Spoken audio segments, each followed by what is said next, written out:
Un tribunal plongé dans un silence électrique. Les bancs de bois grincent à peine sous le poids des journalistes qui retiennent leur souffle. Pendant un instant suspendu, chacun se demande si la vérité peut vraiment jaillir d'un endroit aussi froid, aussi méthodique. Depuis un mois, les murs de la Cour fédérale vibrent au rythme d'un récit qui ressemble moins à une affaire pénale qu'à une légende urbaine. Pouvoir, célébrité, peur. Trois ombres qui se faufilent derrière chaque témoignage et teintent chaque murmure. Hier encore, l'horloge judiciaire avançait d'un pas lourd. Pas de spectacle, pas de rebondissement, juste un échange feutré de motions et de paragraphes de loi, comme si les protagonistes inspiraient profondément avant le grand saut. Cette accalmie, certains l'ont prise pour un sursis, d'autres pour un piège. Car lorsque la tempête se prépare, le vent s'arrête toujours avant de frapper. C'est dans ce calme trompeur que le rideau s'est ouvert sur le jour 30, prélude discret au choc qui allait secouer la salle d'audience. La séance devait commencer à midi, puis 14h. À 14h20, rien. Sean Combs, immobile, caresse le rebord de son verre d'eau comme pour y lire l'avenir. Ses avocats chuchotent au greffier, des sourires polis masquent une tension qui pourrait fendre le marbre. Sur la table, le fameux verdict forme s'épaissit page après page. Aucun obstacle sur la première page. La deuxième est épurée d'un jargon redondant. Mais lorsqu'ils atteignent la page 13, les gants tombent discrètement. La défense refuse que le jury s'en tienne à des actes implicites. Le parquet jure que les faits se racontent d'eux-mêmes. Le juge tranche à voix basse. Les débats sur le RICO, la définition même d'un empire criminel, s'enflamment sans éclat de voix. Les mots acheteur-vendeur et mens rea fusent dans le lourd décor de boiserie. On dirait deux champions d'échecs qui déplacent des pièces invisibles. Puis survient la joute la plus vive. Les procureurs veulent rappeler que certains actes intimes peuvent aussi être considérés comme du travail forcé. La défense brandit la jurisprudence. Le juge hoche la tête, lève la main, impose sa loi. Personne ne repart avec une victoire complète. La journée se clôt sans témoin ni larmes. Juste la certitude qu'aucune instruction technique ne pourra vraiment contenir l'onde de choc des histoires entendues ces dernières semaines. Et pendant que chacun range ses dossiers, une question flotte dans l'air étouffé. Que se passera-t-il lorsque les mots laisseront place à la plaidoirie la plus attendue de l'année? Au premier éclair du jour 31, la réponse a frappé comme un tonnerre. La lumière rasante du petit matin filtre à travers les vitraux, déposant des éclats dorés sur le parquet poli. Sean Combs franchit la porte. Pull bleu clair, chemise blanche immaculée, silhouette droite, main posée brièvement sur son cœur en direction de ses proches. Derrière lui, trois de ses filles s'installent, visage fermé, regard rivé vers la barre. Dans un angle, le cliquetis discret des stylos résonne comme une pluie fine. Les journalistes savent que chaque mot comptera. Le juge Subramanian s'avance, marteau en main, et rappelle d'une voix calme que cette journée appartient à l'accusation. Pas de distraction, pas de digression. Le parquet parlera, la défense n'aura la parole que demain. Un ordre qui tombe comme une sentence avant l'heure. Dans les rangs, un frisson parcourt les bancs en bois, on réalise que le temps du récit touche à sa fin, celui du verdict approche. Au centre, Combs déboutonne ses lunettes, déroule une page de notes orange, puis replie soigneusement le feuillet. Aucun geste inutile. Il sait qu'un simple mouvement pourrait être interprété comme un message au juré. Ses traits restent impassibles, mais un bref hochement de tête lorsqu'on évoque son refus d'entendre le mot « non » trahit l'espace d'un battement, la crispation sous le contrôle. Puis la salle se fige. OSA Christy Slavic se lève, dossier épais sous le bras, et plante son regard dans celui du jury. Sa première phrase tombe comme un coup de fouet. Il ne tolère jamais qu'on lui refuse quoi que ce soit. Les murs semblent rétrécir, l'air se densifie. Dans la seconde qui suit, les chaises cessent de grincer. Il n'y a plus que sa voix et le visage de l'homme qui, pour la première fois, cligne des yeux sans parvenir à masquer l'écho de ses mots. À ce moment précis, chacun sent que la journée ne rendra plus jamais son calme. Slavic ne tourne pas autour du pot, elle décrit un empire façonné à coups de charme, d'argent et d'intimidation. Aux yeux du jury, elle dresse le schéma d'une organisation digne des sagas mafieuses. Au centre, un chef qui dicte autour des lieutenants qui exécutent. Christina Kaka-Koram, bras droit infatigable, coordonne Voyage, Cash et Wild King Knight. D-Rock, Bones, Fahim, garde du corps armé, prêt à étouffer la moindre étincelle. Chacun change de visage, jamais de fonction. Protéger, approvisionner, faire taire. Elle glisse ensuite sur la mécanique de contrôle. Pas besoin de chaîne, un appartement payé, un salaire mirobolant, la promesse d'un avenir qui s'évapore au premier signe de rébellion. Une dépendance savamment orchestrée, entretenue par la peur de tout perdre. La procureure évoque ces textos codés où l'on parle de paquets Glido ou d'articles Gucci, des détours élégants pour dissimuler de la poudre et des pilules. Ici, un clin d'œil suffit, là, un solde à régler. Les jurés découvrent que lorsqu'on appartient au cercle, non n'est plus un mot, seulement une provocation. À mesure que les anecdotes s'empilent, chauffeur envoyé acheter de la kétamine, garde du corps réprimandé pour un regard de travers, chef de staff sommé de trouver la chambre la plus débridée de Vegas, la figure du producteur cède la place à celle d'un stratège. Le glamour n'est qu'un vernis. Dessous, on décèle une logique froide. Anticipée, isolée, verrouillée. Les jurés voient des visages, mais entendent un seul cerveau. Slavik referme son classeur avec lenteur, puis lâche une phrase qui résonne dans l'immense salle. Dans ce royaume, la violence n'est pas l'exception, c'est la règle. Les yeux se tournent vers l'accusé. L'île reste de marbre, mais ses doigts se crispent contre le bord de la table. L'instant est bref, mais il suffira peut-être à marquer les 12 femmes et hommes chargés de décider de son sort. Et pourtant, ce n'est qu'un prélude à la face cachée de ces nuits débridées où la poudre et le luxe deviennent armes de soumission. Quand des projecteurs s'éteignaient et que les rideaux des suites se refermaient, un autre ballet commençait. Pas celui des danseurs, mais celui des pilules, des fioles et des sachets codés. Dans les messages internes, on ne parlait jamais de cocaïne ou de keta. On évoquait plutôt une commande Gucci ou un paquet Guido. Une sémantite soyeuse pour dissimuler des poudres qui, elles, n'avaient rien de couture. Kaka réceptionnait. D-Rock réglait les avances. Fahim vérifiait les balances. Chacun son rôle. Pas un faux pas. Ces substances n'étaient pas un luxe superflu. Elles formaient la clé d'un contrôle absolu. Au fameux Wild King Knight, les verres pétillaient moins que les comprimés au fond des gobelets. Cassie l'a dit. Impossible d'ignorer cette fumée rose, diffusée comme un parfum entêtant. Jane, elle, montait dans l'avion avec, en consigne, de s'arrêter chez Guido avant d'embarquer.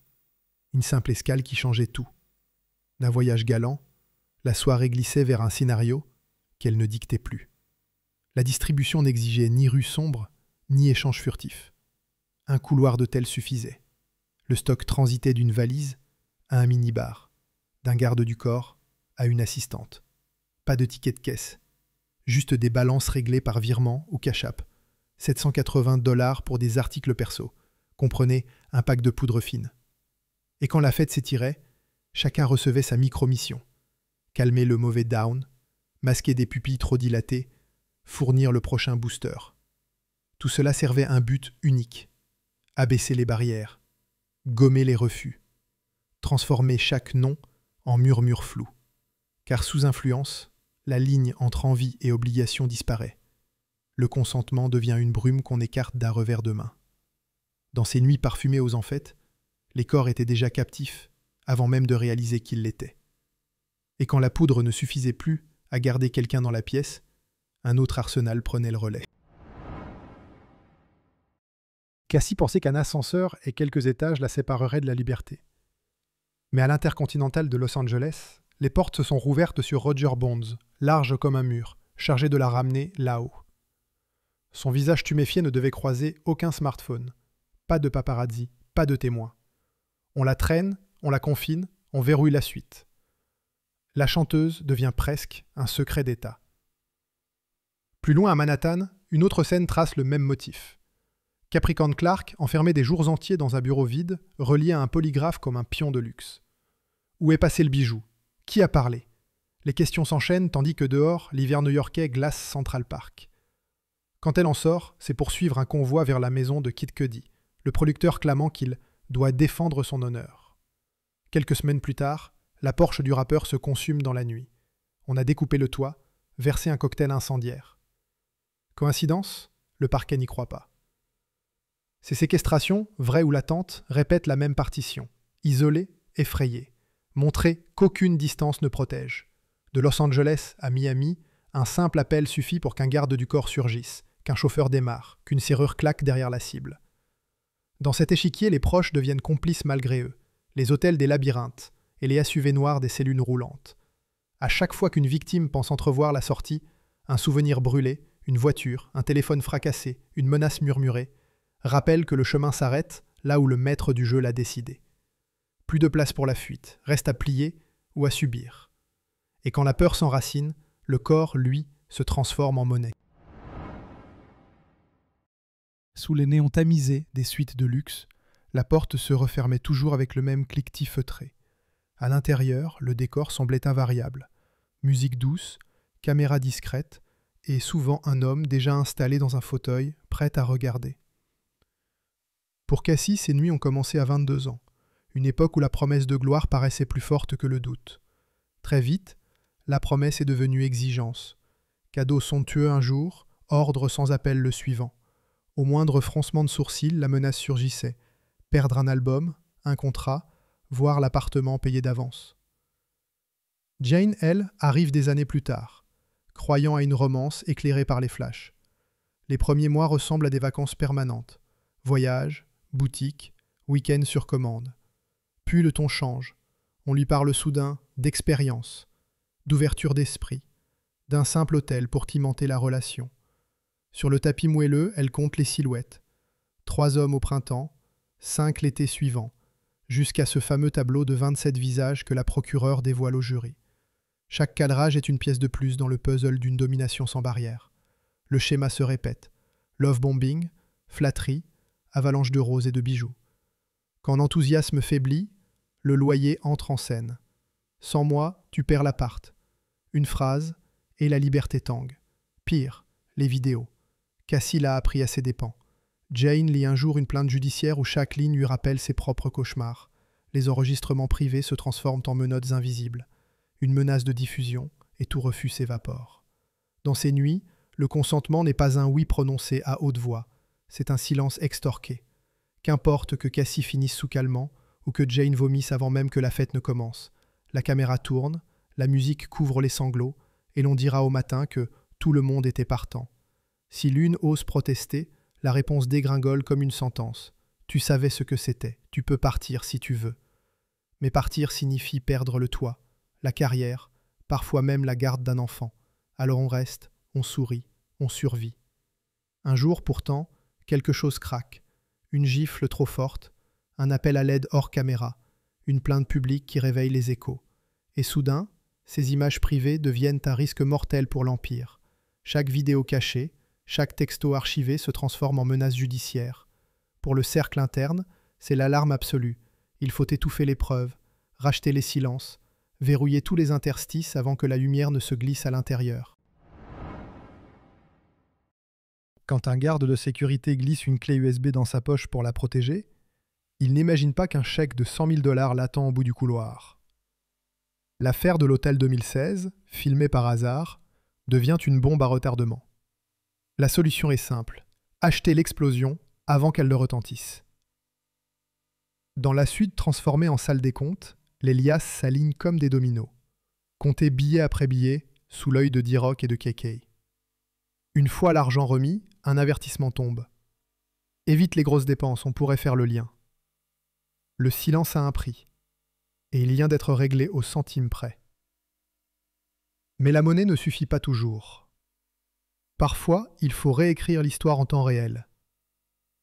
Après la plainte retentissante de Casey, l'accusé compose un numéro, enregistre discrètement l'appel. On s'est juste amusé, souffle-t-il, comme si une cassette pouvait effacer un trauma.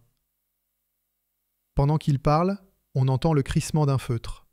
Il note chaque mot, bâtit déjà la version qu'il répétera à la barre. Au même moment, D-Rock bombarde Mia de coups de fil. 5 appels consécutifs, autant de rappels qu'il existe une ligne officielle à suivre. Les témoins sentent la nasse se resserrer. Capricorne se souvient des menaces de blacklistage. Jane reçoit un message qui lui promet de rendre public des enregistrements intimes si elle dépasse les bornes. Peu importe la ville, un assistant, un chauffeur ou un avocat se tient prêt à remettre un bouquet de billets ou un accord de confidentialité. Le but n'est pas seulement d'acheter le silence, mais de semer le doute. Si chaque vérité devient négociable, aucun juré ne saura plus distinguer le réel du récit retouché. Pourtant, à force de trop vouloir gommer les traces, on crée un motif. Les appels répétés, les virements alignés, les NDA distribués comme des confettis dessinent la cartographie d'une panique organisée. La procureure la déroule devant le jury, flèche après flèche, jusqu'à exposer une conclusion brutale. Plus l'argent circule, plus la peur change de camp. Car chaque dollar versé, chaque pression murmurée, rappelle que la vérité existe bel et bien, quelque part, prête à éclater. Et lorsque l'on réalise que même un empire au mur d'or peut se fissurer sous le poids de ses propres secrets, une dernière question surgit. Qu'arrive-t-il quand l'intimidation ne suffit plus et que la justice, enfin, s'apprête à présenter l'addition? La voix de la procureure s'est faite grave, presque rauque, après 5 heures passées à égrener crimes, blessures et menaces. Pourtant, elle trouve encore un souffle ultime. Il ne suffit que de 2 actes pour sceller le complot. Vous, mesdames et messieurs les jurés, en avez entendu des dizaines. Un bruit infime traverse la salle. Ce n'est qu'une feuille que l'on tourne, mais on dirait le battement d'ailes d'un oiseau pris au piège.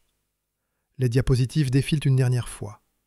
Visage de Casey, Jane, Mia, Capricorne, carte d'avion tamponnée, photos de portes défoncées, messages codés parlant de poudre rose et de billets verts. Sous chaque image, un mot tacite résonne. Preuve. La procureure abaisse alors le pointeur, ferme son dossier et fixe le jury sans ciller. Pouvoir, violence, peur. Voilà le triptyque qui a gouverné cet empire. Aujourd'hui, ce pouvoir vous appartient. Dans le box de la défense, Sean Combs reste figé, bras croisés, jambes élégamment repliées. Son visage demeure impassible, comme si la stratégie consistait désormais à ne plus donner la moindre étincelle d'émotion à des jurés fatigués. Malgré lui, la manche de son pull tremble un rien. Un muscle indocile trahit la tension. Ses filles, rangées derrière, échangent d'un regard, celui qu'on se lance quand le sol semble se dérober sans prévenir. Le juge Subramanian remercie la procureure, note l'heure, puis s'adresse au jury. Demain, la défense présentera son argumentation. Ensuite, vous recevrez mes instructions et le temps sera à vous. Ces phrases, d'ordinaire administrative, résonnent ici comme l'ouverture d'un gouffre. Car dès que ces hommes et ces femmes se retireront pour délibérer, un destin bâti en 30 ans pourra basculer au simple froissement d'un bulletin. La séance est levée. Les rangées de bois craquent tandis que chacun se lève comme au ralenti. Personne ne veut être le premier à briser le silence.